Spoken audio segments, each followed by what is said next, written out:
ఒక మహిళగా, ఒక తల్లిగా రాంబాబు గారి కుటుంబ సభ్యుల మీద మీరు చేస్తున్నటువంటి దాడి, మీ అధికారిక పార్టీ ఎమ్మెల్యే దగ్గరుండి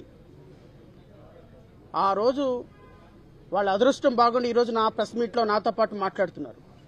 నిజంగానే ఆ రోజు కనుక ఏదో ఒక సందర్భంలో ఒక లాక్ ఓపెన్ అయ్యి ఆ అల్లరి మూక కన్నా లోపలికి వెళ్ళిపోతే ఈరోజు ఆ తల్లి, ఆ పిల్లలు ఈరోజు మాట్లాడటానికి మన ముందు ఉండేవాళ్ళు కాదు. ఎందుకు అంటే వచ్చిన వాళ్ళలో ఆవేశం, ఆ ఆలోచన లేని, నాకు తెలిసినంత వరకు ఆ రోజు వచ్చిన వాళ్ళలో సగానికి సగం మంది తాగొచ్చారు. రాడ్లు, కర్రలతోటి. నేను అడుగుతున్న హోమ్ మినిస్టర్ గారిని, ఇది లా అండ్ ఆర్డర్ అంటామా మనం? దీన్నే లెజిటిమేట్ గవర్నెన్స్ అంటామా? Is it not a state sponsored terrorism as you rightly said Chandrababu Naidu garu?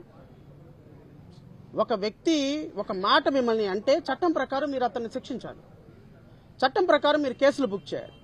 ఒక ఇన్సిడెంట్ మీద 53 కేసులు బుక్ చేస్తారా? అరెస్ట్ చేస్తే చట్టం ప్రకారం శిక్షించండి.